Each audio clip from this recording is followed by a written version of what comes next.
യേശുമിശിഹായ്ക്ക് സ്തുതിയായിരിക്കട്ടെ. ഇന്നീ നിമിഷം ഇവിടെ മാതാവിൻ്റെ പ്രത്യക്ഷീകരണ സാക്ഷ്യം പറയാനായി എന്നെ ഒരുക്കിയ പരിശുദ്ധ അമ്മയ്ക്കും തിരുക്കുമാരനും 1000 നന്ദി. എൻ്റെ പേര് മേരി സെലിൻ ഷിബു. കൃപാസനത്തെക്കുറിച്ച് ഞാൻ അറിയുന്നത് 2020 ഒരു ഡിസംബർ മാസത്തിലൊക്കെയാണ്. ഞങ്ങളുടെ വീടിൻ്റെ അപ്പുറത്ത് ചേച്ചി പറഞ്ഞിട്ടാണ് കൃപാസനത്തെക്കുറിച്ച് ഇവിടുത്തെ ഓരോ കാര്യങ്ങളെക്കുറിച്ചൊക്കെ അറിയുന്നത്. ഞാൻ ആദ്യമായിട്ട് കൃപാസനത്തിൽ വരുന്നതും വീടിൻ്റെ അപ്പുറത്തൊരു ചേച്ചിയുടെ കൂടെ തന്നെയാണ്.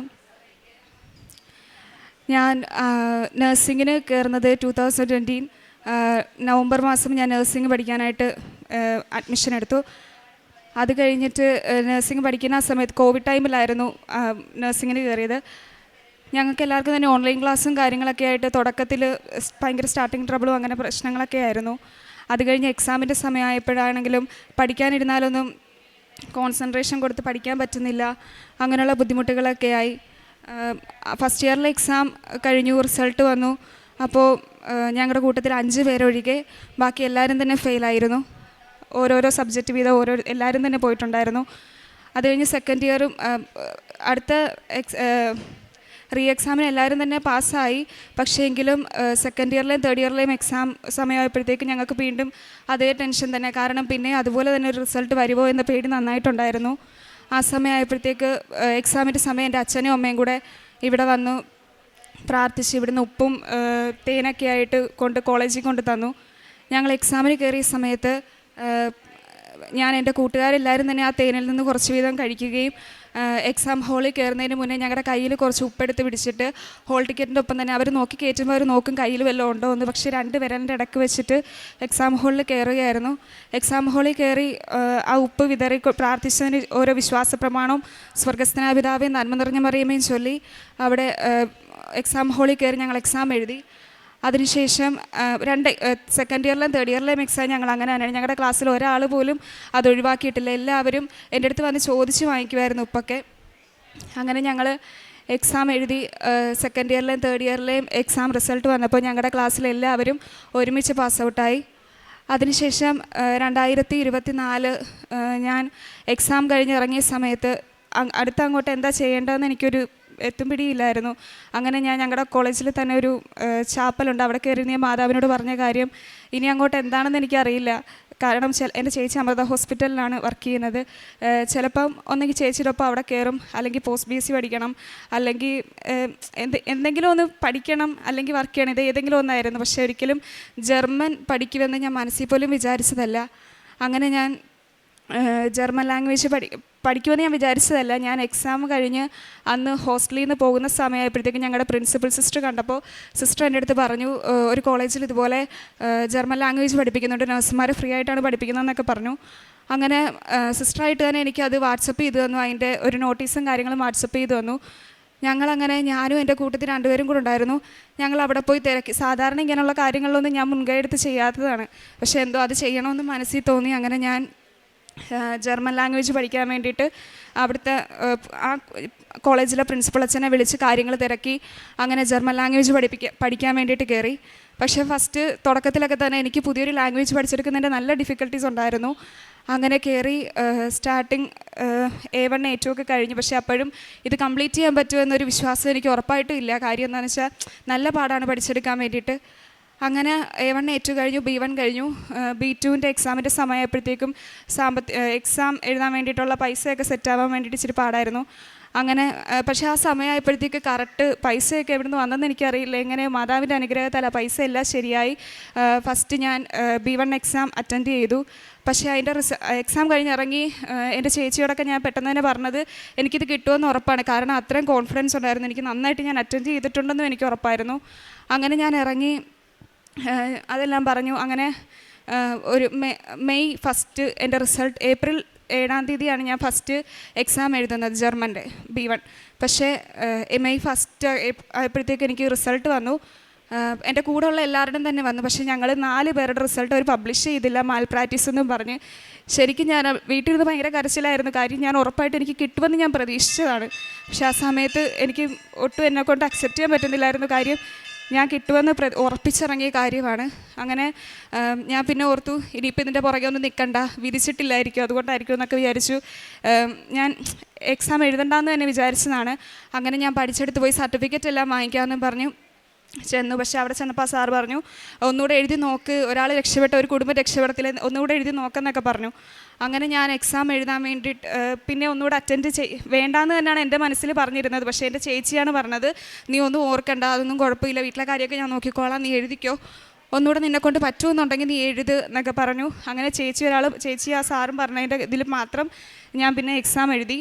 ആ എഴുതിയ സമയത്ത് അതെഴുതിയപ്പോഴും എനിക്ക് വലിയ കോൺഫിഡൻസ് ഇല്ല. കാര്യം അതിന് മുന്നത്തെ എക്സാം നല്ല രീതിയിൽ കിട്ടുമെന്ന് ഉറപ്പിച്ചിറങ്ങിയ ആളാണ് ഞാൻ. രണ്ടാമത്തെ എക്സാം എഴുതി, അതിൻ്റെ റിസൾട്ട് വന്ന സമയത്ത് സ്പീക്കിംഗ് കിട്ടി. പക്ഷേ എനിക്ക് വലിയ ഉറപ്പില്ലായിരുന്നു കിട്ടുമെന്ന്. സ്പീക്കിംഗ് കിട്ടി. ആ സമയത്തൊന്നും ഞാൻ ഉടമ്പടി എടുക്കുകയൊന്നും ചെയ്തിട്ടില്ല. രണ്ടാമത്തെ എക്സാം ഒരെണ്ണേ കിട്ടിയുള്ളൂ, ബാക്കി 3 കിട്ടിയില്ല എന്നൊക്കെ വന്നപ്പോൾ ഞാൻ വിചാരിച്ചു ഇനിയിപ്പോൾ എഴുതണ്ട എന്തായാലും, ചുമ്മാ പൈസ കളയണ്ടെന്ന് വെച്ചു. അങ്ങനെ മൂന്നാമത്തെ എക്സാം എഴുതണ്ടെന്ന് വെച്ച് നിന്നതാണ്. പക്ഷേ ആ സമയത്ത് കൃപാസനം ജപമാല റാലിയിൽ പങ്കെടുക്കാൻ, ഞാൻ ഇതേവരെ ഒരു ജപമാല റാലിയിൽ ഇതേവരെ പങ്കെടുത്തിട്ടില്ല. കൃപാസനം ജപമാല റാലിയിൽ എൻ്റെ കൂട്ടുകാരാണ് പറഞ്ഞത് ഇന്ന ദിവസം ഉണ്ടെന്നൊക്കെ പറഞ്ഞ് നമുക്ക് പോകാമെന്നൊക്കെ എല്ലാവരും കൂടെ പ്ലാൻ ചെയ്തതാണ്. പക്ഷേ ആ ദിവസം ആയപ്പോഴത്തേക്ക് അവർക്ക് രണ്ടുപേർക്കും വരാൻ പറ്റിയില്ല. അതേസമയം അവർ മിക്കപ്പോഴും ഇങ്ങനെ ജപമാല റാലിക്കും കാര്യങ്ങളൊക്കെ IMSC എന്നുള്ളത് ഇവിടെ നിന്നുള്ളതും എല്ലാം ജപമാല റാലിക്കൊക്കെ പങ്കെടുക്കുന്ന ആൾക്കാരാണ്. പക്ഷേ അന്ന് അവർക്ക് വരാൻ പറ്റിയില്ല.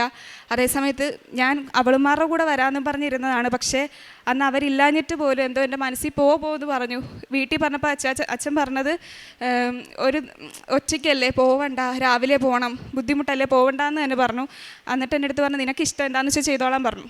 അങ്ങനെ അപ്പോഴാണ് ഞങ്ങളുടെ പള്ളിയിൽ നിന്ന് വണ്ടി വിടുന്നുണ്ടെന്ന് അറിഞ്ഞത്. അങ്ങനെ അവരുടെ കൂടെ, പള്ളിയിലെ ആൾക്കാരുടെ കൂടെ ഞാനിവിടെ വന്നു ജപമാല റാലിയിൽ പങ്കെടുത്തു. ആത്മാർത്ഥമായിട്ട് അന്ന് ഞാൻ പ്രാർത്ഥിച്ചത് എനിക്ക് എക്സാം പാസ്സാവണം, എനിക്ക് പോകണം എന്നൊക്കെ പക്ഷേ എഴുതണ്ടെന്ന് പറഞ്ഞു തന്ന ഞാനാണ്. പക്ഷേ ആ ജപമാല റാലിയിൽ മൊത്തം ഞാൻ പ്രാർത്ഥിച്ചത് ഈ ഒരു കാര്യമായിരുന്നു. അങ്ങനെ ഞാൻ എക്സാം നവംബർ ലാസ്റ്റിലേക്ക് എക്സാമിന് ഡേറ്റ് എടുത്തു. പ്രതീക്ഷയില്ലാണ്ടാണ് എടുത്തത്. കഴിഞ്ഞ 2 തവണത്തെ, ആദ്യത്തെ തവണ ഞാൻ പഠിച്ചത്രേ, അത് കഴിഞ്ഞിട്ട് എഴുതിയ 2 തവണയും ഞാൻ പഠിച്ചിട്ടില്ല. മൂന്നാമത്തെ തവണ ഒട്ടും തന്നെ നോക്കിയിട്ടില്ല.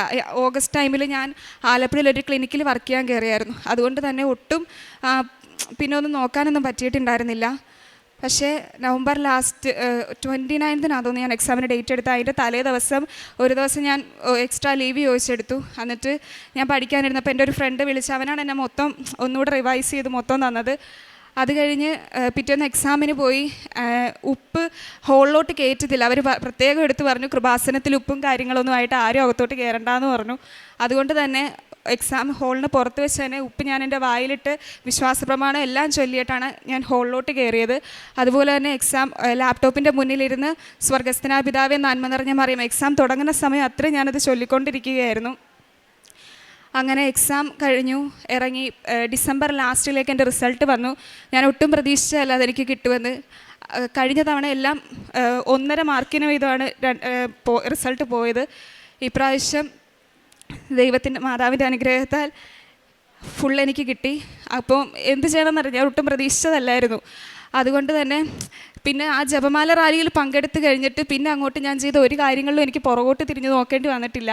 അത് കഴിഞ്ഞ് പ്രോസസ്സിങ് ചെയ്യുന്ന കാര്യം ഞാൻ പഠിച്ചെടുത്ത് തന്നെ തിരക്കിയപ്പോൾ അവിടെ 3-4 ലക്ഷം രൂപയൊക്കെ പറഞ്ഞു. എന്നെ സംബന്ധിച്ചിടത്തോളം എൻ്റെ അച്ഛന് വയ്യാണ്ടൊക്കെ ഇരിക്കുമായിരുന്നു. അപ്പോൾ അത്രയും രൂപ എനിക്ക് അപ്പോൾ എടുക്കാൻ പറ്റുന്ന ഒരു സാഹചര്യത്തിലല്ലായിരുന്നു. അതുകൊണ്ട് തന്നെ ഞാൻ വേറെ ഓരോ ഇൻസ്റ്റിറ്റ്യൂഷനായിട്ട് നോക്കി തുടങ്ങി. അങ്ങനെ എറണാകുളത്ത് എൻ്റെ ഒരു ഫ്രണ്ട് സഹൃദയ ഹോസ്പിറ്റൽ ആലപ്പുഴ വർക്ക് ചെയ്യുന്നുണ്ട്. അങ്ങനെ അവൾ വഴി എനിക്ക് ഒരു അച്ഛൻ്റെ കോൺടാക്ട് നമ്പർ കിട്ടി. അങ്ങനെ ആ അച്ഛൻ വഴി എനിക്ക് തെരേസൻ അക്കാഡമി അങ്കമാലി അവിടെ പ്രോസസ്സിങ്ങിൻ്റെ കാര്യങ്ങളെല്ലാം ഞാൻ തിരക്കി. അവിടെ പ്രോസസ്സിങ് എല്ലാം സ്റ്റാർട്ടായി. ഫെബ്രുവരി 1 ഞാൻ ഇൻ്റർവ്യൂവിൻ്റെ ക്ലാസ്സിന് വേണ്ടിയിട്ട് ചെന്നു. ഫെബ്രുവരി 18 ആയിരുന്നു എനിക്ക് ഇൻ്റർവ്യൂവിൻ്റെ സമയത്ത് ഞാൻ കൃപാസന മാതാവിനെ വിളിച്ച് തന്നെയാണ് കയറിയത്. എൻ്റെ അച്ഛനും അമ്മയും ചേച്ചിയും എല്ലാം വീട്ടിലിരുന്ന് നന്നായിട്ട് പ്രാർത്ഥിക്കുകയായിരുന്നു. കാര്യം എന്നെ സംബന്ധിച്ചിടത്തോളം ഞാൻ ഓഗസ്റ്റ് സ്പീക്കിംഗ് പാസ്സായതാണ്. അതുകൊണ്ട് തന്നെ എനിക്ക് സ്പീക്കിങ്ങിൻ്റെ കാര്യത്തിൽ എനിക്ക് അത്ര വലിയ ഉറപ്പില്ലായിരുന്നു. പക്ഷേ ആ ഇൻ്റർവ്യൂ ഹാളിൽ കയറി കഴിഞ്ഞിട്ട് ഓൺലൈനായിരുന്നു ഇൻ്റർവ്യൂ. ഫുള്ള് നെറ്റ്വർക്കും പ്രശ്നങ്ങളും തന്നെയായിരുന്നു. നെറ്റ്വർക്ക് പ്രശ്നങ്ങളും കാര്യങ്ങളും എല്ലാം തന്നെയായിട്ട് ഞാനപ്പോൾ അങ്ങനെ വരുമ്പോൾ സാധാരണ അവർ ഇൻ്റർവ്യൂ കട്ടാക്കുകയാണ് ചെയ്യുന്നത്, അത് മാറ്റി വേറൊരു ദിവസത്തേക്ക് വെക്കും. പക്ഷേ ഞങ്ങൾ 3 പേരും അന്ന് പേടിച്ച്, ഞങ്ങൾ 3 പേരും ഒരുമിച്ചായിരുന്നു, അന്ന് പേടിച്ച് തന്നെയാണ് ഇരുന്നത്. 2 ദിവസം കഴിഞ്ഞപ്പോൾ ഇൻ്റർവ്യൂവിൻ്റെ റിസൾട്ട് വന്നു, ഞങ്ങൾ 3 പേരും പാസ്സായി. അത് കഴിഞ്ഞ് പെട്ടെന്ന് തന്നെ കോൺട്രാക്റ്റും കാര്യങ്ങളെല്ലാം തന്നെ വന്നു. 2 മാസം കൊണ്ട് തന്നെ അങ്ങനെ വരാനുള്ള എല്ലാ പേപ്പേഴ്സും വന്നു. പിന്നെ ഒരു പേപ്പർ 5 മാസം എടുക്കും വരാൻ. അത് മെയ് ലാസ്റ്റ് ആയപ്പോഴത്തേക്ക് ആ പേപ്പറും വന്നു. അത് കഴിഞ്ഞ് ജൂൺ 19-ാം തീയതി എനിക്ക് വിസ VFSന് ഡേറ്റ് എടുത്ത് തന്നു. VFSൻ്റെ അവിടെ പോയപ്പോൾ ഞാൻ മാർച്ച് 16-ാം തീയതിയാണ് ഞാൻ ഉടമ്പടി എടുക്കുന്നത്. ഞാൻ ആ ജപമാല റാലിക്ക് പറഞ്ഞായിരുന്നു, എൻ്റെ കാര്യങ്ങൾ എനിക്ക് നടന്നു കിട്ടുവാണെങ്കിൽ ഉറപ്പായിട്ട് ഞാൻ ഉടമ്പടി എടുത്ത് ഞാൻ സാക്ഷ്യം പറയുമെന്ന് അന്നേ ഞാൻ മാതാവിനോട് പറഞ്ഞിട്ടുണ്ടായിരുന്നു. ജൂൺ 19-ാം തീയതി VFSന് പോയ സമയത്ത് ഉടമ്പടി കാശുരൂപം എൻ്റെ കയ്യിലുണ്ടായിരുന്നു. ആ ഉടമ്പടി കാശുരൂപം കയ്യിൽ വെച്ച് വിശ്വാസ പ്രമാണവും നന്മ നിറഞ്ഞ മറിയുമ്പോൾ എല്ലാം ചൊല്ലിക്കൊണ്ട് തന്നെയാണ് VFSൻ്റെ ഓഫീസിലോട്ട് ഞാൻ കയറിയത്. കാര്യം അവരെന്തൊക്കെ ചോദിക്കും, എങ്ങനെയാണ് കാര്യങ്ങളൊക്കെ, എനിക്ക് നല്ല ടെൻഷൻ ഉണ്ടായിരുന്നു. അങ്ങനെ ഞാൻ VFSൻ്റെ ഓഫീസിൽ ചെന്നു. എല്ലാ കാര്യങ്ങളും പെട്ടെന്ന് തന്നെ കഴിഞ്ഞ് കിട്ടി. അത് കഴിഞ്ഞ് സാധാരണ 1.5 മാസമൊക്കെ ചിലർക്ക് എടുക്കാറുണ്ട്.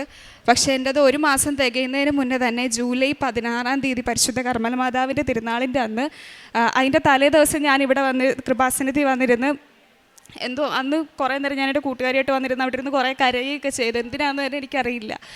അത് കഴിഞ്ഞ് പിറ്റേ ദിവസമാണ് ജൂലൈ 16-ാം തീയതി എനിക്ക് വിസ വന്നു. അപ്പോഴും അത് കഴിഞ്ഞ് വെച്ച് എൻ്റെ കൂട്ടുകാർ ആരെയും തന്നെ വന്നിട്ടില്ലായിരുന്നു. അപ്പോൾ എനിക്ക് നല്ല ടെൻഷനായിരുന്നു, എന്നുവെച്ചാൽ ഒറ്റയ്ക്ക് എല്ലാം പോവേണ്ടി വരുമോ എന്നൊക്കെ ഓർത്തിട്ട്. അത് കഴിഞ്ഞ് അപ്പോഴാണ് അവിടെ ജർമ്മനിയിൽ അവിടെ എന്തോ കാര്യങ്ങളൊക്കെ ആയിട്ട് ലീവും കാര്യങ്ങളൊക്കെയാണെന്ന് അറിഞ്ഞത്. അതുകൊണ്ട് ഓഗസ്റ്റ് 16-ന് ശേഷമേ ഡേറ്റ് എടുക്കത്തുള്ളൂ എന്ന് അച്ഛൻ പറഞ്ഞിട്ടുണ്ടായിരുന്നു. അങ്ങനെ ആ ഒരു ടൈം പീരീഡിനുള്ളിൽ ഞാൻ പ്രാർത്ഥിച്ചത്, മാതാവ് എൻ്റെ കൂടെ വരാൻ ആരെങ്കിലും കാരണം ഇല്ലെങ്കിൽ ഒറ്റയ്ക്ക് പോകാമെന്നൊക്കെ പറയുന്നത് എനിക്ക് നല്ല പേടിയാണ്. അപ്പം ഞാൻ അതുകൊണ്ട് തന്നെ മാതാവിനോട് പ്രാർത്ഥിച്ചിട്ടുണ്ടായിരുന്നു. എൻ്റെ കൂട്ടുകാരി ഉണ്ടായിരുന്നു കൂടെ. അങ്ങനെ ഞാൻ പ്രാർത്ഥിച്ചു, അവൾക്കെങ്കിലും എൻ്റെ കൂടെ വരാൻ പറ്റണം, അവളുടെ എല്ലാം ശരിയാവണമെന്ന് തന്നെ ഞാൻ പ്രാർത്ഥിച്ചിട്ടുണ്ടായിരുന്നു. അങ്ങനെ ഞങ്ങൾ എനിക്ക് 17-ാം തീയതിത്തേക്ക്, ഈ ഓഗസ്റ്റ് 17-ാം തീയതിത്തേക്ക് എനിക്ക് ഫ്ലൈറ്റ് ബുക്ക് ചെയ്തു. അത് കഴിഞ്ഞ് ആ ഒരു ഈ ബുക്ക് ചെയ്യുന്നതിന് മുന്നേ തന്നെ അവിടെ തെരേസൻ അക്കാഡമിയിൽ തന്നെ പഠിച്ച ഒരു കൊച്ച്, എനിക്ക് ആ കൊച്ചിനെ അറിയത്ത് പോലുമില്ല, ആ കൊച്ചിന് വിസ വന്നു. അങ്ങനെ ഞങ്ങൾക്ക് 2 പേർക്ക് ഒരുമിച്ച് ഡേറ്റ് എടുത്തു. പക്ഷേ എൻ്റെ ഒപ്പം തന്നെ പ്രോസസ്സിങ് ചെയ്ത വേറൊരു കൊച്ചും കൂടെ ഉണ്ടായിരുന്നു. അപ്പോൾ ഞാൻ മാതാവിനോട് പറഞ്ഞു, അവളെയും കൂടെ എൻ്റെ കൂടെ കയറ്റി വിട്ടേക്കണം, കാര്യം ഞങ്ങളുടെ എല്ലാ കാര്യങ്ങളും ഞങ്ങൾ ഒരുമിച്ചാണ് ചെയ്തത്. ആ സമയമായപ്പോഴത്തെ ഈ ഓഗസ്റ്റ് മാസം തുടങ്ങി കഴിഞ്ഞിട്ട് ഏതോ ഒരു ദിവസം അവളുടെയും വിസ വന്നു. 17-ാം തീയതി തന്നെ ഞങ്ങൾക്ക് 3 പേർക്ക് ഒരുമിച്ച് പോകാൻ പറ്റുന്ന രീതിയിൽ തന്നെ മാതാവ് ഒരുക്കി തന്നു. ഈശോയ്ക്കും മാതാവിനും ഒത്തിരി നന്ദി. അതുപോലെ തന്നെ പ്രേക്ഷിത പ്രവർത്തനമായിട്ട് ഞാൻ ചെയ്തത്, വണ്ടാനം ഹോസ്പിറ്റലിലും വീടിൻ്റെ പരിസരത്തൊക്കെ ആയിട്ട് ഞാൻ എല്ലാ മാസവും തന്നെ കൃപാസനം പത്രം കൊടുക്കുമായിരുന്നു. അതുപോലെ തന്നെ എന്നെക്കൊണ്ടാവുന്ന പോലെ ഞാൻ എൻ്റെ കൂട്ടുകാരോടും എല്ലാവരോടും തന്നെ കൃപാസനത്തെക്കുറിച്ച് പറയുകയും ഉടമ്പടി എടുക്കാനും, പിന്നെ എന്നെ സംബന്ധിച്ചിടത്തോളം ജപമാല റാലിയിൽ പങ്കെടുത്തതിന് ശേഷം എൻ്റെ കാര്യങ്ങളിൽ എല്ലാം തന്നെ എനിക്ക് പിന്നോട്ട് നോക്കേണ്ടി വന്നിട്ടില്ല. അതുകൊണ്ട് തന്നെ ഞാൻ അവരുടെ അടുത്ത് പറഞ്ഞത്, ഈ വർഷത്തെ കൃപാസന റാലിയിൽ നിങ്ങൾ പങ്കെടുത്ത് പ്രാർത്ഥിക്കുക, ഉറപ്പായിട്ട് നിങ്ങളുടെ കാര്യങ്ങൾ നടക്കുമെന്ന് തന്നെയാണ് പറഞ്ഞത്. അതുപോലെ എന്നെക്കൊണ്ട് പറ്റുന്ന കാര്യങ്ങളെല്ലാം ഞാൻ എൻ്റെ കൂട്ടുകാരോട് കൃപാസനത്തെക്കുറിച്ച് പറയാറുണ്ട്. അവരൊക്കെ ഇവിടെ വന്ന് പ്രാർത്ഥിക്കാറുമുണ്ട്. ഈശോയ്ക്ക് മാതാവിന് 1000 നന്ദി. സങ്കീർത്തനങ്ങൾ 34-ാം അധ്യായം 6-ാം വാക്യം.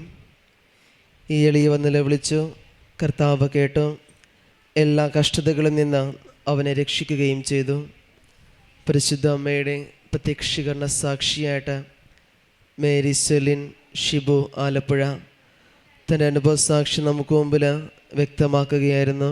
ആദ്യത്തെ നേഴ്സിംഗ് പഠനത്തിന് ശേഷം തുടർന്ന് മുമ്പോട്ട് എങ്ങനെ പോകണം എന്നുള്ള ഒരു രീതിയിലേക്ക് പോകുമ്പോഴത്തേക്കുമാണ് ജർമ്മൻ പഠിക്കുവാനായിട്ടുള്ള സാധ്യതകളും അവസരങ്ങളും മുമ്പിലേക്ക് വരിക. അതേ തുടർന്നാണെങ്കിലും നേഴ്സിംഗ് പഠന സമയത്താണെങ്കിലും ഒത്തിരിയേറെ പഠനത്തിൻ്റെതായ കാര്യങ്ങളോട് ബുദ്ധിമുട്ടിലൂടെ കടന്നു പോയെങ്കിലും നല്ല ഉടമ്പ നിറച്ച വസ്തുക്കളും വിശ്വാസ പ്രമാണമൊക്കെ ഉറച്ച് പ്രാർത്ഥിച്ചതിൻ്റെ ഫലമായിട്ട് നഴ്സിംഗ് കോഴ്സൊക്കെ നന്നായിട്ട് പാസ്സാകാനൊക്കെ സാധിക്കുകയും ചെയ്തു. തുടർന്ന് തനിക്ക് കിട്ടിയ അവസരത്തിലൂടെ ജർമ്മൻ പഠിക്കുവാനും, ആ ജർമ്മൻ പഠിക്കുന്ന സമയത്താണെങ്കിലും ഒത്തിരിയേറെ ബുദ്ധിമുട്ടുകളൊക്കെ കടന്നു പോയെങ്കിലും, സ്പീക്കിംഗ് സംബന്ധമായ കാര്യങ്ങളുണ്ടായിരുന്നാണെങ്കിലും, എക്സാം സംബന്ധമായിട്ട് സാമ്പത്തികമായ ബുദ്ധിമുട്ടും കാര്യങ്ങളൊക്കെ ഉണ്ടായിരുന്നെങ്കിലും പരിശുദ്ധ അമ്മയോട് ആശ്രയിച്ചതിൻ്റെ ഒരു അനുഗ്രഹം എന്നോണം എല്ലാ കാര്യങ്ങളും ക്രമീകരിച്ച് നൽകുകയും ചെയ്തു. പലതവണ എക്സാമുകളിലേക്ക് ഇങ്ങനെ കിട്ടാണ്ട് പോയ അവസരങ്ങളാണെങ്കിലും പരിശുദ്ധ അമ്മയോട് ചേർന്നുകൊണ്ട് ജപമാല റാലിയിൽ പങ്കെടുത്ത് പ്രാർത്ഥിക്കുവാനും ആ പ്രാർത്ഥന നിയോഗത്തിൽ ഉണ്ടായിരുന്ന ഈ എക്സാം പാസ്സാകണം എന്നുള്ളത് തന്നെയാണ്. പലതരത്തിലുള്ള ഈ ഒരു കോഴ്സിനെയൊക്കെ ഉപേക്ഷിക്കുക എന്നുള്ള രീതിയിലൊക്കെ വന്നുവെങ്കിലും ചുറ്റുമുള്ളവരുടെയൊക്കെ വാക്കുകളോടാണെങ്കിലും പരിശുദ്ധമ്മയോട് ചേർന്ന് ഉറച്ച് മുമ്പോട്ട് പോയതിൻ്റെയൊക്കെ അനുഗ്രഹമായിട്ട് തന്നെയാണ് മുമ്പോട്ട് ഇതിനെ ചേർത്തുകൊണ്ട് പോകുവാനായിട്ട് സാധിക്കുകയത്. പലതരത്തിലുള്ള ബുദ്ധിമുട്ടുകൾ വന്നെങ്കിലും അത് പരിശുദ്ധ അമ്മയോട് ചേർത്തുകൊണ്ട് മുമ്പോട്ട് പോകുവാനും ഈ എല്ലാവിധമായ ജർമ്മൻ എക്സാം സംബന്ധമായ എല്ലാ കാര്യങ്ങളും അത് പരിശുദ്ധ അമ്മയിലൂടെ ക്രമീകരിച്ച് നൽകുകയും ചെയ്തു. എക്സാം സമയത്താണെങ്കിൽ പോലും നമ്മുടെ ഈ മകളുടെ വാക്കിൽ നിന്ന് പൂർണ്ണമായിട്ട് മനസ്സിലാക്കുന്ന ഒരു കാര്യം, ഉറച്ച വിശ്വാസത്തോടും വിശ്വാസ പ്രമാണം ചൊല്ലി നിറച്ച വസ്തുക്കളൊക്കെ ഉപയോഗിച്ച് പ്രാർത്ഥിച്ചതിൻ്റെയൊക്കെ ഒരു വലിയ അനുഗ്രഹം ഈ മകളുടെ വാക്കുകളിൽ നിന്ന് മനസ്സിലാക്കുവാനായിട്ട് സാധിക്കുകയും ചെയ്യുന്നുണ്ട്. അതേ തുടർന്നാണെങ്കിൽ മുമ്പോട്ട് പോകുവാനും വേണ്ട ക്രമീകരണങ്ങളെല്ലാവരും പരിശുദ്ധ അമ്മയോട് ആശ്രയിച്ച് പ്രാർത്ഥിച്ചതിൻ്റെ ഫലമായിട്ട് തനിക്ക് എല്ലാ കാര്യങ്ങളെയും പരിശുദ്ധ അമ്മ നൽകി അനുഗ്രഹിക്കുകയും ചെയ്തതോടൊപ്പം തന്നെയാണെങ്കിലും തൻ്റെ കൂടെയുള്ളവരെയും തൻ്റെ കൂടെ ഉണ്ടാകണമെന്നുള്ളൊരു ആഗ്രഹം തന്നെ അത് പരിശുദ്ധ അമ്മയുടെ വ്യക്തിപരമായ പ്രാർത്ഥന പറഞ്ഞൊരു കാര്യം തന്നെയാണ്. അവരെയും കൂടെ നിർത്തണം എന്നുള്ള കാര്യം അത് പ്രാർത്ഥനയിൽ തന്നെ അത് മനസ്സിലാക്കാണ്ട് സാധിക്കുന്നുണ്ട്. അവരെയും ചേർത്ത് നിർത്തിക്കൊണ്ടാണ് മുമ്പോട്ട് പോകുവാനുള്ള എല്ലാ കാര്യങ്ങളും പരിശുദ്ധ അമ്മ നൽകി അനുഗ്രഹിക്കുക ചെയ്തത്. ഇനി ഈ മകളുടെ ജീവിതത്തിൽ പരിശുദ്ധ അമ്മയുടെ ഉടമ്പടിയോട് ചേർന്നുകൊണ്ട് ജീവിക്കുമ്പോൾ പ്രത്യക്ഷീകരണ സാക്ഷിയായിട്ട് ഈ മകളെ ഇനി മാറ്റിയിട്ട് നമുക്ക് പ്രാർത്ഥിക്കാം. ഒപ്പം നമ്മളെയും പ്രത്യക്ഷീകരണ സാക്ഷികളായിട്ട് മാറ്റണമേ എന്ന് നമുക്കും പ്രാർത്ഥിക്കാം. അത്യപൂർവ ദൈവാനുഭവങ്ങൾ ഇനി നിങ്ങൾക്കും സ്വന്തം. ഈ യൂട്യൂബ് ചാനൽ ഇതുവരെ സബ്സ്ക്രൈബ് ചെയ്തിട്ടില്ലെങ്കിൽ ഇപ്പോൾ തന്നെ സബ്സ്ക്രൈബ് ചെയ്യുക. ഈ വീഡിയോ ഇപ്പോൾ തന്നെ നിങ്ങളുടെ സുഹൃത്തുക്കൾക്ക് ഷെയർ ചെയ്തുകൊണ്ട് കർത്താവിൻ്റെ പ്രേക്ഷിതരാകുക.